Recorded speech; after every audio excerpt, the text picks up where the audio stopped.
சனி பகவான் என்னென்ன மாற்றங்கள்லாம் கொடுக்க போறாரு, நீங்க என்னென்ன விஷயங்கள்ல ரொம்ப கவனமா இருக்கணும். தொழில், வேலை, குடும்ப வாழ்க்கை, நீங்க என்னென்ன விஷயங்கள்லாம் ரொம்ப அதிகமா எதிர்பார்க்கீங்களோ உங்களுடைய எதிர்பார்ப்புகள் நடக்குமா, நடக்காது? என்னென்ன மாற்றங்களை நீங்கள் உணர்வுபூர்வமாக உணரப் போகிறீங்க?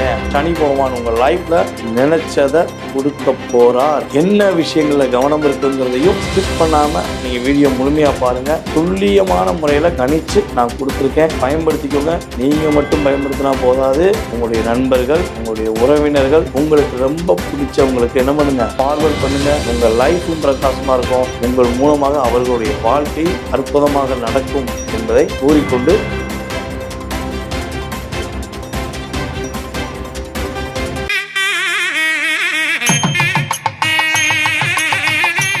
கடவுள் அருள் டிவி நேயர்கள் அனைவருக்கும் எனது இனிய வணக்கம். நான் உங்கள் வாழ்க நலமுடன் ஜோதிடர் டிஜே சுந்தரபாண்டி. தற்போது நம்ம என்ன விஷயத்தை பார்க்க போகிறோம் அப்படின்னா, நம்முடைய சனி பகவான் கும்ப ராசியிலிருந்து மீன ராசிக்கு வாக்கிய பஞ்சாங்கப்படி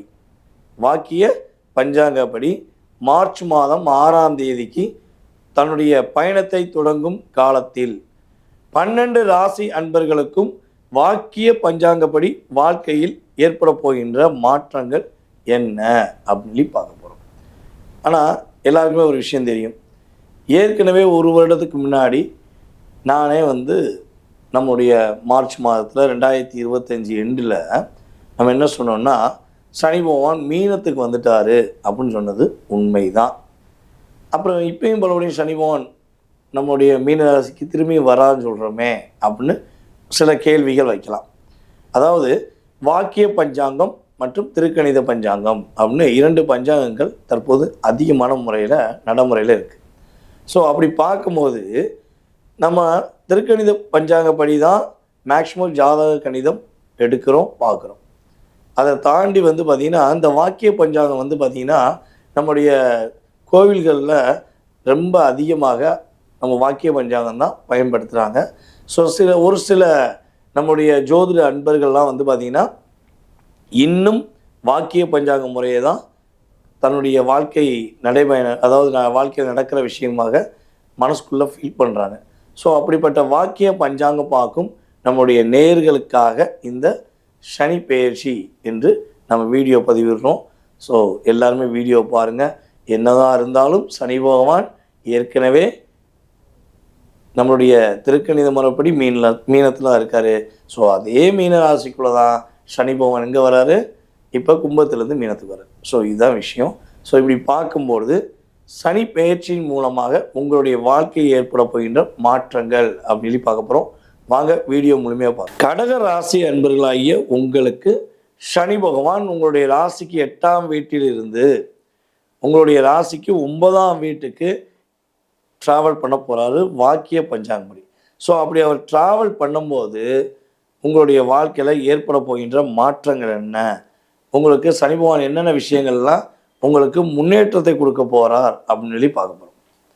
அதாவது நான் ஒரே ஒரு பாயிண்ட் சொன்னேன், இது உணர்வுபூர்வமாக யார் யாரெல்லாம் லைஃப்பில் உணர்ந்திருக்கீங்க அப்படிங்கிறத பார்க்க போகிறோம். சனி பகவான் கும்பராசிக்குள்ளே இருந்தார், அதுக்கு முன்னாடி மகர ராசிக்குள்ளே இருந்தார், ஓகேவா, அதுக்கு முன்னாடி தனுசு ராசியில் இருந்தார். இந்த 3 இடத்துல இருக்கும்போது 7.5 யாருக்குன்னா மகரத்துக்கு அப்படின்னு சொல்லி நம்ம வாட்ச் பண்ணியிருக்கோம். ஆனால் மகர ராசிக்கு மட்டும்தான் அந்த 7.5 அப்படின்னா இல்லவே இல்லை.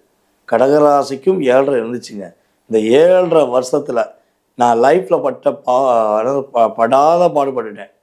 லைஃபே எனக்கு வேணுமா வேண்டாமா, அதை ஒரு டைலாக் சொல்லுவாங்க கீழே மக்கள்லாம், டைலாக்ல உணர்வுபூர்வமாக சொல்லுவாங்க, தப்பாக எடுத்துக்கிறாங்க.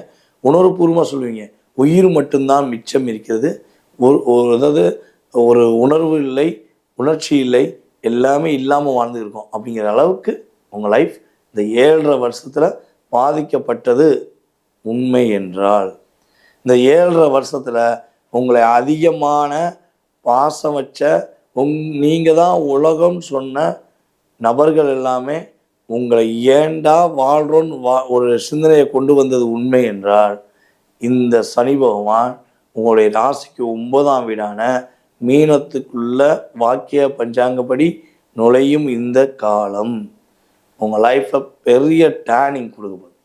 லைஃபே டோட்டல் சேஞ்ச். எப்படி இந்த ஃபீனிஷ் பறவை, நம்ம ஃபீனிஷ் பறவை பற்றி கேள்விப்பட்டிருப்பீங்க அந்த கதையை. அதாவது தன்னுடைய நிலையை எப்படியா உயர்த்தணும், சூரியனை தொட்டே தீர்வேன்னு சொல்லி என்ன பண்ணாங்க ஃபீனிஷ் பறவை, மீண்டும் மீண்டும் எழுந்து போய் சூரியன்கிட்ட போய் நின்றுச்சான். அப்போ அந்த நெருப்பு கதிர்வீச்சுகள் நம்மளுடைய ஃபீனிஷ் பறவை என்ன பண்ணுச்சு, அழிச்சிருச்சு. சாம்பலாக கீழே வந்து விழுந்து மீண்டும் உருவாகுமா. ஸோ அந்த அருள், அந்த ஆசீர்வாதம் யார் கொடுத்துருப்பா, நம்முடைய இறைவன் கொடுத்துருப்பார்.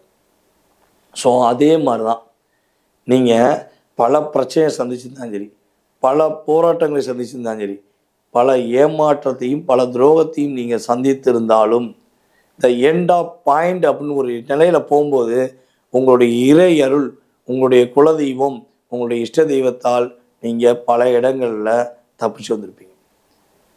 இப்போ இந்த என்ன சொல்கிறேன்னா, என்னால் அந்த டயத்தை மறக்கவே முடியாது, நான் லைஃபே முடியும்னு நினச்சேன், ஆனால் ஏதோ ஒரு சூழ்நிலையில் நான் மாறிட்டேன் அப்படின்னு ஒரு நிலைமை உங்களுக்கு இறை அருள் மூலமாக கிடச்சிருக்கும். ஸோ அப்படிப்பட்ட உங்களுக்கு இப்போ சனி பகவான் கொடுக்க போகின்ற நன்மைகள் அப்படின்னு பார்த்தீங்கன்னா, நம்முடைய கடகராசிக்காரங்களுக்கு பொருளாதாரத்தில் ஏற்றம், கொடுத்த வாக்கை காப்பாற்றக்கூடிய நிலை உறுதியாக உண்டு, சந்தோஷமே இல்லை, காதலில் மகிழ்ச்சி இல்லை அப்படின்னு நினைக்கிற கடகராசி என்பவர்கள் இனிமே தான் சந்தோஷமாக மகிழ்ச்சியாக இருக்க போகிறீங்க. அதாவது இப்போ ஒரு 3 வருஷத்துக்குள்ள, ஓகேவா, 3 வருஷத்துக்குள்ள உண்மையான காதல்னு சொல்லி நம்பி நீங்கள் ஏமாந்துருக்கீங்க. அவங்க உங்களை ஒரு என்ன சொன்னால் ஒரு வாழ்க்கை பாடத்தை கற்றுக் கொடுத்துட்டு போயிருக்காங்க, ஒரு மிகப்பெரிய லாக்கை ஏற்படுத்தியிருக்காங்க. ஸோ அந்த நிலையிலிருந்து நீங்கள் என்ன பண்ண போகிறீங்க, இப்போ வெளியே வர போகிறீங்க. உங்களை விட்டுட்டு போனவங்க உங்களுக்கு நல்லது பண்ணியிருக்காங்கன்னு நினச்சிக்கோங்க. என்னை பொறுத்த இப்படி தான் சொல்லுவேன். கடகராசியை விட்டு ஒருத்தவங்க போகிறாங்கன்னா அவங்க உங்களுக்கு நல்லது செஞ்சுட்டு போகிறாங்க. ஏன்னா நீங்கள் உங்கள் கூட அவங்க இருந்தாங்கன்னா நீங்கள் அவங்கள பற்றியே சிந்திச்சுக்கிருப்பீங்க. அவங்க நல்லா இருக்கணும், அவங்க நம்ம மேலே பாசம் காட்டுறாங்க, அவங்களுக்கு ஏதாவது உதவி செய்யணும் அப்படின்னு நீங்கள் தூங்கும் போது நினைப்பீங்க, நீங்கள் உங்களுடைய வேலையை பார்த்துக்கிட்டே நினைப்பீங்க. ஸோ அந்த ஒரு அழுத்தத்தை உங்களுக்கு பாசங்கிற போர்வையை கொடுத்ததுனால நீங்கள் லாக் ஆகிட்டீங்க. இப்போ அவங்க உங்களை விட்டு போன பிறகு வருத்தப்படாதீங்க, சந்தோஷப்படுங்க. ஓகேவா, உங்களை விட்டு போன உங்கள் கூடவே இருந்த தொல்லை உங்களை விட்டு போயிடுச்சுன்னு நினச்சிக்கோங்க. இனிமே தான் உங்கள் லைஃப் சூப்பராக போகுது. உண்மையான காதலுக்கு உறுதியாக வெற்றியை கொடுக்க போகிறார் சனி பகவான். உண்மையான அன்புகளை கூட வைத்து மகிழ்ச்சியாக இருக்கக்கூடிய வாய்ப்பை உங்களுக்கு உறுதியாக சனி பகவான் கொடுப்பார். அப்புறம் சொந்த தொழில் தொடங்கி ஏண்டா தொழில் தொடங்கணும், இந்த தொழில் இவங்க நம்பி தான் தொடங்கணும், கடைசியில் நம்மளை நிராகதியாக விட்டுட்டு போயிட்டாங்களே அப்படின்னு ஃபீல் பண்ணிக்கிருக்கீங்கன்னா இனிமே தான் உங்கள் தொழிலில் நீங்கள் ஒரு மிகப்பெரிய அங்கீகாரம் பெற போகிறீங்க. தொழிலில் வெற்றி உண்டு, பதவி உயர்வு, கடின உழைப்பு உழைச்சும் பதவி உயர்வு கிடைக்கலன்னு நீங்கள் எதிர்பார்த்தீங்கன்னா பதவி உயர்வு கிடைக்கும். யாரெல்லாம் கடகராசி என்பவர்களில் மக்கள் தொண்டு, மக்கள் பணி, அதாவது சேவை என்ற செயல்பாடுகளை அதிகமாக டைம் ஒதுக்கி உங்கள் வேலையை கூட விட்டுட்டு சேவை பண்ணுறத ஒரு மிகப்பெரிய முக்கியமாக கருதுறீங்கன்னா உங்களுக்கான அங்கீகாரம் நம்மளுடைய அரசாங்கம் மூலமாக கிடைக்க போகுது. உங்களை தேடி கண்டுபிடிப்பாங்க. அந்த அளவுக்கு உங்கள் லைஃப்பில் ஒரு டேர்னிங் யார் கொடுக்க போகிறா, நம்முடைய சனி பகவான் கொடுக்க போகிறார் என்று பார்க்கணும். இவ்வளோ நன்மைகள் இருக்குல்ல, நீங்கள் என்ன விஷயங்களை கவனமாக இருக்கணும், அதாவது 7.5 உங்களுக்கு விலகுன்னு வச்சுக்கோங்களேன். அப்போ நீங்கள் என்னென்ன விஷயங்களை கவனமாக இருக்கணும் அப்படிங்கும்போது ஃபஸ்ட்டு விஷயம் என்னென்னா, உங்களுடைய அப்டேட் என்று சொல்லக்கூடிய கம்யூனிகேஷன் சம்மந்தப்பட்ட விஷயங்கள். அதாவது சமூக வலைதளங்களில் உங்களுடைய ஃபோட்டோ போடுறது, சமூக வலைதளங்களில் உங்களுடைய வீடியோ பகிரும்பொழுது தயவு செய்து 1 முறைக்கு 5 முறை யோசிங்க. ஏன்னா நீங்கள் நல்லவங்க கூட இருக்காங்க, ஃபாலோ பண்ணுறாங்கன்னு நினச்சி போடுவீங்க, அதை உங்களை வச்சு உங்களை மிஸ்யூஸ் பண்ணுறதுக்கான சூழ்நிலை உறுதியாக வந்துடும். அதுக்கப்புறம் ஃபோனில் ஒரு சின்ன என்ன சொல்லணும்னா ஒரு சின்ன விவாதங்கள் வருது, உங்களுக்கும் இல்லை உங்கள் யாருக்கோ ஒருத்தவங்களுக்கு, அவங்ககிட்ட வந்து எஸ்எம்எஸ் மூலமாக பேசுவதை விட்டுருங்க. இல்லை மற்றவங்க ஒரு விஷயம் பண்ணியிருக்காங்க, அது இன்னொருத்தவங்கள்ட்ட நீங்கள் சொல்கிறீங்க நல்ல விதமாக, அதில் எஸ்எம்எஸ்ஸை சொல்கிறது, வாய்ஸ் எஸ்எம்எஸ் போடுறது, ஸோ இதிலலாம் தயவுசெய்து கொஞ்சம் கவனமாக இருங்க. ஏன்னா நீங்கள் ஒளிமுறைவு இல்லாமல் உண்மையாக அவங்ககிட்ட பதிவிடுவீங்க, அதை வச்சு அவங்க என்ன பண்ணுவாங்க, ஒரு நாடகத்தை உண்டு பண்ணி உங்களை லாக் பண்ணுவாங்க. ஸோ இதில் நீங்கள் கடகராசிக்காரங்க உறுதியாக கவனமாக தான் இருக்கணும். உங்களை விட வயது குறைந்தவங்கள்ட்ட கவனமாக இருங்க. உங்களை விட வயது மூத்தவங்கள்ட்டையும் நிதானமாக இருங்க. ஓகே, பகைச்சிக்கிற வேண்டாம். ஏதாவது உங்களை இந்த நம்ம வடிவேல் சார் படத்தில் ஒரு சின்ன பையன் வரியா மும்பெழுப்பான் பார்த்துருக்கீங்களா? காமெடி. அந்த காமெடி மாதிரி உங்களை டிஸ்டர்ப் பண்ணுறாங்கன்னா, நீ யார், நானா இருக்கேன், என் வாழ்க்கை எனக்கு தெரியும், எனக்கு நீ கருத்து சொல்லாத அப்படி மாதிரி நீங்கள் யார்கிட்டலாம் சொல்லலாம். நீங்கள் உங்களுடைய வாழ்க்கைக்கான ஒரு வாழ்வாதாரத்தை உருவாக்கக்கூடிய அற்புதமான தருணம். ஓகேவா? புதியதாக கடன் வாங்கக்கூடாது. தாய்மாமா உறவுக்கும் உங்களுக்கும் சின்ன சின்ன வாதம் வருவதற்கான வாய்ப்பு இருக்குது. நிதானம் தேவை. ஓகேவா? இதிலலாம் நீங்கள் கரெக்டாக இருந்தீங்கன்னா உங்களுக்கு உறுதியாக சனி பகவான் ரொம்ப பெரிய மாற்றங்களை வாக்கிய பஞ்சாங்கப்படி கொடுப்பதற்கான வாய்ப்புகள் அதிகமாக இருக்குது. நீங்கள் என்ன வழிபாடு செய்யணும் அப்படின்னா, அம்மன் வழிபாடை பின்பற்றுங்கள். உங்களுடைய வீட்டு பக்கத்தில் இருக்க அம்மன் வழிபாடை பின்பற்றுங்கள். அமர்க்களமாக இருக்கலாம். வாழ்க்கை சிறப்பாக இருக்கும். கடகராசிக்காரங்க இனிமே தான் நிம்மதி பெருமூச்சு விட போகிறீங்க அப்படிங்கிறது நிதர்சனமான உண்மை. நேயர்களே, தற்போது வரை நீங்கள் பார்த்தது வாக்கிய பஞ்சாங்கப்படி சனி பகவான் கும்பராசியிலிருந்து மீன ராசிக்குள்ள செல்லும் இந்த காலத்தில் உங்களுடைய ராசிக்கான பலன் பார்த்துருக்கீங்க. சனி பகவான் உங்களுக்கு என்னென்ன விஷயங்களை மாற்றத்தை கொடுப்பார், என்னென்ன விஷயங்களை ஏற்றத்தை கொடுப்பார், என்னென்ன விஷயங்களை நீங்கள் கவனமாக இருக்கணும் அப்படிங்கிறத பற்றி பார்த்துருக்கீங்க. ஸோ இது உங்களுக்கு ரொம்ப பயனுள்ள விஷயமா இருக்கும். குறைந்தது உங்களுக்கு இது 20-30% நான் சொன்ன விஷயங்கள் நடக்கும். இதை தாண்டி உங்களுடைய மனசில் நிறைய கேள்வி இருக்குது. ஏன் நம்ம சொன்ன விஷயங்கள்லாம் நடக்காமல் போச்சு அப்படிங்கிற ஒரு கேள்வி இருந்தால் கூட பரவாயில்ல. நீங்கள் பண்ண வேண்டியது கீழே உள்ள வாட்ஸ்அப் நம்பருக்கு உங்களோட டீட்டெயில்ஸ் அனுப்பிவிடுங்க. உங்களுடைய சுய ஜாதக ரீதியாக உங்களுடைய எதிர்காலம் சம்மந்தப்பட்ட அத்தனை விதமான கேள்விகளுக்கும் உறுதியாக நான் பதிலளிக்க காத்திருக்கிறேன். நீங்கள் என்ன பண்ணணும்? அப்பாயின்மெண்ட் மட்டும் வாங்கிக்கணும். ஓகே, சரி. இப்போ நான் இன்னொரு விஷயமும் சொல்கிறேன். நம்ம ஸ்ரீ பாலாம்பிகா ஜோதிட ஆராய்ச்சி மையம் சார்பாக ஆன்லைன் வகுப்பு எடுத்துக்கிட்டோம். இது 5வது வகுப்பு. ஓகேவா? 5வது கிளாஸ் இப்போ எடுக்கிறோம். ஏற்கனவே 4 கிளாஸ் முடிஞ்சிச்சு. ஆன்லைன் மூலமாக ஆல்ரெடி கிட்டத்தட்ட பார்த்திங்கன்னா நிறைய ஜோதிடர்கள், அதாவது நிறைய ஜோதிட ஆர்வலர்கள் ஜோதிடம் கற்றுக்கிட்டாங்க.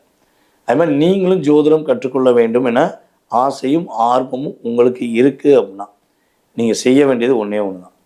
உங்களுடைய வாட்ஸ்அப்லேருந்து உங்கள் டீட்டெயில்ஸ், உங்கள் பேர், நீங்கள் எந்த ஊர்லேருந்து பேசுகிறீங்க அப்படிங்கிறத எனக்கு அனுப்பிவிடுங்க. உங்களுக்கான நம்மளுடைய ஆன்லைன் கிளாஸுக்கான விதிமுறைகள் டீட்டெயில்ஸ் எல்லாமே நான் உங்களுக்கு அனுப்பிடுறேன். விருப்பப்பட்டால் கலந்துக்கோங்க. உங்களுக்கு கிட்டத்தட்ட பார்த்திங்கன்னா நம்முடைய சித்திரை மாதம் 1ஆம் தேதியிலிருந்து கிட்டத்தட்ட 30 நாட்களில் அடிப்படை ஜோதிடம் கற்றுக் கொடுக்க நான் ரெடி. கலந்து கொள்ள நீங்கள் ரெடியா அப்படின்னு முடிவெடுத்துக்கோங்க. ஓகேவா? ஸோ உங்களுக்கு ஜாதகம் பார்க்கணும்னாலும் சரி, ஜாதகம் கற்றுக்கொள்ள வேண்டும்னாலும் சரி, கீழே உள்ள வாட்ஸ்அப்பில் உங்களுக்கு டீட்டெயில்ஸ் அனுப்புங்க. நான் சொன்ன வழிபாடை கரெக்டாக ஃபாலோ பண்ணுங்கள்.